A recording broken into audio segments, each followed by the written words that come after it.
За сэрүүлэг бол UI меню нь бол шал өөрлөсөн байгаа. Дуудлага авч нэг гулгуулж одоо дуудлага авдаг шиг сэрүүлгээ зогсоохын тулд бас яг ингэж гулгуулж аваад болно гэж бол зогсоод өгсөн байгаа.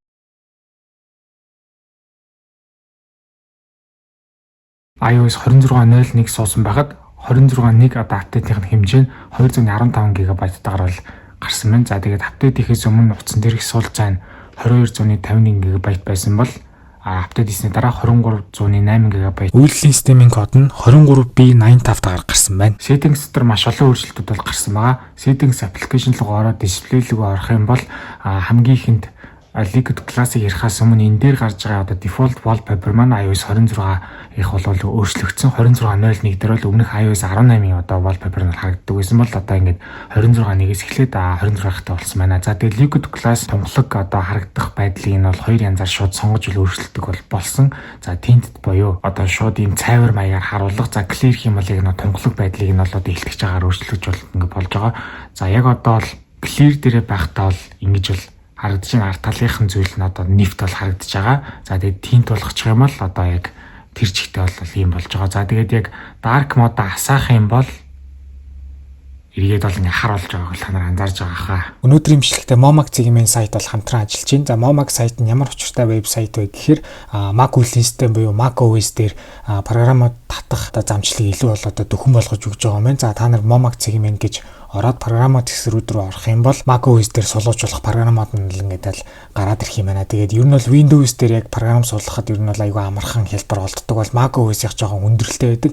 Тэгээд энэхүү вебсайтаар дамжуулаад та нар бол өөрсдийнхөө хэрэгтэй гэсэн програмуудыг олоод энэ сайтад бүртгүүлээд хэрэгцээтэй гэсэн програмуудаа олоод суулгах бол ингээд боломжтой байна шүү. За мэдээлэл хэсэг рүү орох юм бол ингээд Apple-тай холбоотой одоо гарсан мэдээллүүд за ирээдүйд гарах боломжтой төхөөрөмжүүд гэх мэтчлэн мэдээний бас юм гоё болонтан байлээ. Зөвлөмж хэсгээр нь болохоор одоо бас Apple-ийн төхөөрөмжтэй холбоотой ингээд зөвлөгөө мэдээллүүдийг бол одоо ингээд сайт дээр бол ингээд тавьж явдсан байлээ. Өөр ингэсэн эрхээ авахд бол иймэрхүү хоёр төрлийн бол хэрэгтэй байлээ. Тэгээд энгийн үнэн нь болохоор шинэ мэдээллүүдээ үзсэн. За тэгээд үнгүү таталтууд за тэгээд 20 гаруй хэрэгцээд үнгүү програмыг бол татах юм боломжтой. За хязгааргүй эрхийг нээлгэх юм бол ер нь бол хурдан татна. За тэгээд бас хязгааргүй таталттай. Тэгээд 100 гаруй хэрэгцээд програмуудад татаж бол болно. Суулгах заавар зөвлөмжтэй ингээд бол ингээд цуг ингээд байх юм байна. За тэгээд өнөөдрийн имжлэгээр хамтарч ажилласан Momac сайтынхаа хамт олонд бол ингээд баярлалаа. За settings application-ыг оролдож явж байгаа Bluetooth руу орох юм бол одоо үндсэн яг энэ одоо тайлбар менюний маань одоо зураг болон текстүүд нь зүүн талруу бол босон байгаа бол та нар анзаарж байгаа. Бүгд бол тийм болж бол өөрчлөгдсөн general руу орох accessibility гэдэг бүх одоо меню маань одоо ингээд зүүн болонлогоо ингэж бол шахагдаж бол тавигдсныг бол та нар бол анзаарж байгаа хаа. За тэгээд энэ нь бол дан ганц энэ дээр биш фолдер дээр хүртэл бол тийм байгаа. Фолдерны маань нэршил маань голдоо байдаг байсан бол одоо ингээд зүүн талд олон гэж бол тавигддаг болсон. Settings руу ороод accessibility руу ороод display text size руу орох юм бол show borders гэдэг цоо шинжтэй болсон байна. Энийг ингээд хамтрааж хасах юм бол ерөнхийдөө дэлгэцэн дээр ямар менюнууд гарч ин тэрийг бол ингэж тойрог байдлаар л ингээд харагдуулдаг болсон юм байлээ. Нэг сайтууд руу орох юм бол бас ингээд Safari дээр доотлол дээр маань бол ингэж гардаг болсон байна. За ерөнхий яг дэлгэцэн дээрх анзаарах юм бол бас энэ дээр нь одоо ингээд бас ингэж яг хүрээнүүд маань ингээд илүү ингээд тодол ингэж бол гардаг болж ингээд өөрчлөгдөж байгаа юм байна. За зургийн аппликейшн дээр нэг зүйл маань өөрчлөгдсөн байлээ. За бичлэг үзүүлэлт үзэхэд байгаад гүйлгдэг товч маань бол одоо ингэж бол харагддаг болсон байна. Өмнөхөөс бол арай өөр одоо удирдахад бол амар болсон байгааг бол анзаарж байгаа. За Apple TV аппликейшн маань бол одоо өмнөхөөс хамаагүй гоё өнгөлөг бол байдалтайгаар бол солигдож бол ингээд өөрчлөгдсөн байлээ. Харагдах байдлаас өмнөхтэйгээ харьцуулахад бол хамаагүй ер нь бол царайлаг болсон байгааг анзаарж байгаа хаа. За бас 26-ыг суулгах жахад хамгийн түрүүнд анзаарчихсан нэг зүйл нь юу вэ гэхээр контрол центрээ нээхэд илүү удаан одоо юм хөдөлгөөнтэй хөрөл одоо ингэ нээгддэг болсон байлээ.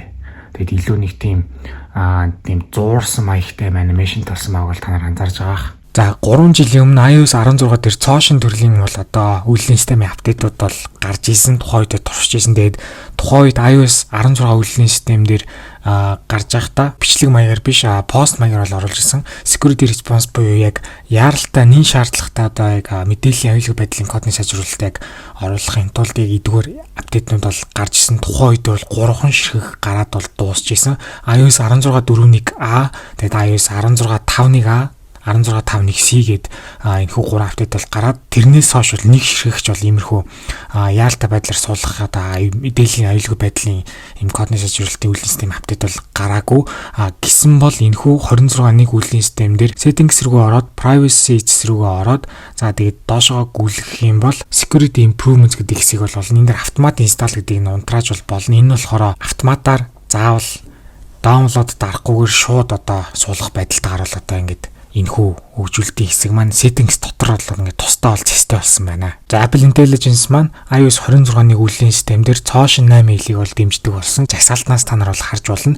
Харин live translation буюу одоо AirPod-о зүүж явахдаа автоматар одоо орчуулдаг одоо функц маань дахиад 4 шинэ хэлийг бол эдгээр 4 хэлийг бол нэмсэн байх нэ. За бүр хуучнаар iOS 4.1 үйлдвэрлэлийн систем дээр сэрүүлгийнхаа цагийг унтраахтаа яг дуудлага хүлээж авч байгаа юм шиг ингэж гулсуулж бол унтраадаг байсан бол одоо ингээд түүнээс 15 жилийн дараа ингээд эргээд бол одоо ингээд гулсуул сэрүүлгээ унтраадаг одоо функц маань iOS 26.1 үйлдвэрлэлийн системээр маань ингээд бол эргэж бол ирж байгаа юм байна. За сэрүүлэг бол UI меню нь шал өөрлөсөн байгаа. Дуудлага авч нэг гулгуулж одоо дуудлага авдаг шиг сэрүүлгээ зогсоохын тулд бас яг ингэж гулгуулж аваад бол ингэж бол зогсоод өгсөн байгаа. Тэгээд гулгуулаад зогсоох мөчтөл жижигхэн хааддаг мэдрэмж бол ингээд бол өгж байгаа. За тэгээд хэдүүлээ settings рүү ороод камер руу ороод доошгоо гүйлэх юм бол lock screen swap to camera гэж сонголт бол байгаа. Энэ асаалттай байхад юу вэ гэхээр хуучнаар бол дэлгэрт төгжээтэй байхад энийг асгаашгүй камера бол одоо гаргаж болдог. За энэ сонголтыг болиулъя гэвэл энийг унтраагаад тэгээд одоо санамсаргүй байдлаар ингэж камер руу орох зүйл маань бол одоо ингэж байхгүй болж байгаа юм байна. Ер нь бол энэ үйлдэлийг ямар тохиолдолд ашигладаг байсан бэ гэхээр яг камер руугаа орно гэхээс илүү одоо флашлайтаа асаацсан байгаа үед ер нь бол хальт ингэж жагаад гэсэн унтраадаг байдлаар бол ер нь бол маш их ашигладаг. Камер руу орно гэхээс илүү тэгээд энэ бас сонголтыг бол унтрааж болоод ингэж болдуулсан байна. За энэ үйлдвэрлэлийн систем бичлэг үзэж байгаа хүмүүсээс би яг юу ганц зүйл хүсдэг вэ гэхээр яг энэ хүү одоо суулгасан 26.1 үйлдвэрлэлийн системийг хэрэг та нар ашиглаж ивэл та нарын ямар гар утсан дээр одоо ажиллах болон батарей талаас хэрэг байна вэ гэдгээ комент дээр бичиж бол бусдтайгаа бол хуваалцаж байгаарай. За энэ хүү iOS 26.1 үйлдвэрлэлийн системтэй цуг iOS 18.7.2 үйлдвэрлэлийн систем бол гарсан байгаа. За энэ үйлдвэрлэлийн системийг Apple сайт руу харах юм бол хоёр зэгтээ буюу мэдээлэл аюулгүй байдал талаасаа яг юун дээр засалжруулалт орсон нь бол харагдчихээн. За accessibility, App Store, audio, camera, CloudKit, Cortex, Find My Installer, kernel, mail, metric ID, за тэгээд model IO гэдэг дээр хоёр орсон байна. За notes, за тэгээд on device intelligence, Safari дээр ингээ хоёр орсон байна. Shortcuts, Siri дээр ингээ хоёр орсон байна. Spotlights, WebKit дээр ингээ 3, 4, 5, 6, 7. За тэгээд WebKit Canvas дээр орсон байна. За тэгээд хин ямар тусалцаа үзүүлснийг нь бол Apple-ийн сайтн дээр тухай бүрт нь бол одоо ингээ тэр баг хамт олон тусалцаа үзүүлснийг бол ингээ дурдсан байна. Үйлдвэрлэлийн систем болгон дээр benchmark оноог нь бол яриад явж байгаа. За энэхүү 26.1 үйлдвэрлэлийн системийн хувьд single core score, multi core score нь тус бүрчлэг 2350 болон 5595 оноо дундж авдаг 3 дахь iPhone SE оноос бол илүү оноо авч чадсан. GPU-с хэвд 18064 оноо авснараа бас 3 дахь iPhone SE дээр дундж авдаг GPU онооноос бас өндөр оноо авч болж чадсан байгаа. Намайг үздэг хүмүүстээ зориулж Discord сервер бол нээсэн. Тэгснээрээ та нар хоорондоо юм бичих боломжтой болсон байгаа. Тэгээ би биентэйгээ гоё нээлттэй бол харилцаж байгаарай. Тэгээд Discord маань нэгдэхийг хүсвэл description хэсэг дээр линкийг нь тавьсан байгаа. За яг одоо үйлдвэрлэлийн систем маань iOS 26.1 дээр явж байгаа. За үүний дараагаар бол одоо 2 зэгтэй апдейт нь буюу 26.1 бол гарах магадлал бол мэдээж хэрэг байсан боловч тийм апдейт бол гарахгүй маань. За шууд iOS 26.2 апдейт маань бол гарах нэ. За iOS 26.2 үйлдвэрлэлийн систем маань болохоор хүчилтийн шатн дуусаад релиз кандидат 2 дээр бол явж байгаа. За тэгээд ойролцоогоор 4 хоног дотроо бараг 2-3 хоног дотроо багтаад ер нь өнөө маргаашгүй iOS 26.2 үйлдвэрлэлийн систем маань олон нийтэд бол цацагдах хэлбэр нь бол ингээд бол гарах нэ. За энэхүү апдейтыг хийх нь зөв юм буруу юм гэдэг репортыг одоо хайхад бол маш олон репорт олдож болж чадсан байгаа. За ер нь бол яг анзаарах юм бол 26.1 дээр батарей бол өмнөхөөс бол хамаагүй сайжирсан гэдэг репортууд бол хамаагүй их бол олдсон. Харин батарей муудсан гэдэг репортууд бол ерөнхийдөө бол цөөхөн бол олдсон. За тэгээ 26.1 лөө 26.01-тэй харьцуулахад өмнөхөөс сайжирсан гэдэг утаснуудын чагсаалтанд iPhone 10R, iPhone 11, 2 дахь iPhone SE, iPhone 12 Pro Max, энгийн iPhone 13, 13 Pro Max, за тэгээ 3 дахь iPhone SE, iPhone 14 Plus, iPhone 15 Pro Max, за тэгээ iPhone 16, 16 Plus, 16 Pro Max, за iPhone 16e, за тэгээ iPhone 17, iPhone Air, iPhone 17 Pro, iPhone 17 Pro Max гэдэг гар утаснууд бол өмнөхөөсөө паттерн бол сайжирсан репорт бол олдсон.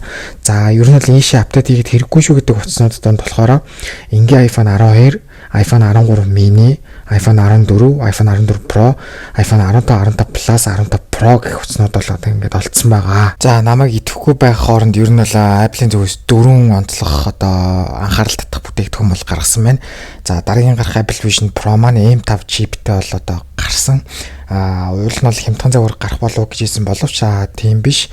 Зүгээр яг адилхан үнэтэй боловч доторх чип нь M5 болж шинжлэгдсэн хувилбар бол гаргасан байгаа. За энийг бол дараагийн бичлэгэн дээр би бусад AR бол VR төхөмжтэй харьцуулсан бас нэг бичлэгэн дээр бол илүү бол одоо дэлгэрэнгүй бол дурдна. Дараагийн онцлог бүтээгдэхүүн нь болохоор M5 чиптэй 14 инчийн MacBook Pro бол гарсан. За би өнгөрсөн 100 дараагийн гарах M5 чиптэй MacBook-ыг битгий аваарай гэсэн байгаа. Яагаад тэгэхээр чипний хувьд нанометрийн шилжилт хийгээгүй учраас бенчмарк онооны хувьд CPU-сын GPU хэсэг дээрээ хараахан өндөр оноо авч одоо өмнөх M4-тэйгээ харьцуулахад авч чадахгүй учраас M5-та загварыг бол битгий аваарай гэсэн миний бол зөвлөгөө бол одоо явж байгаа. За iPad Pro маань бас M5 чиптэйгээр бол гарсан байгаа. Ер нь бол M5 чип маань 3 төхөөрөмжнөр бол гарсан. 3 дахь төхөөрөмж нь болохоор iPad Pro болж бол таарсан байгаа. Ер нь бол ивент маягаар танилцуулагдаагүй. Ер нь иймэрхүү даруухан апдейт гарахаараа Apple-ийн зүгээс зөвхөн вебсайтн дээр бол танилцуулж бол гаргадаг байгаа. За тэгээ дөрөвдүгээр нь бол баш сонирхолтой iPhone-д зориулсан ийм аксессуар бол гарсан байгаа. Урт улан богинохын 2 бол хувилбартай. Богинох нь болохоор $149-тойгоор. За урт нь болохоор $229 бол гарсан. Урт нь болохоор өнгөний сонголт нь бол 3хан сонголттой байна. За урт нь болохоор ер нь нэлээд олон сонголттой. За тэгээд ер нь бол гадуур ингэж л явна гэсэн үг дээ. Одоо $200-300 төлөөд одоо хин ийм юм одоо авч идэм бол үнэхээр одоо сонирхолтой. Тэгээд интернетээр дүүрэн одоо мем нь бол гараад бол эхэлсэн байлээ. Тэгээд бүгдээ $200-100 одоо iPhone-о зориулаад ийм зүйл ашигладаг одоо хүн байх болов уу гэдэг бас их сонирхолтой болоод байгаа.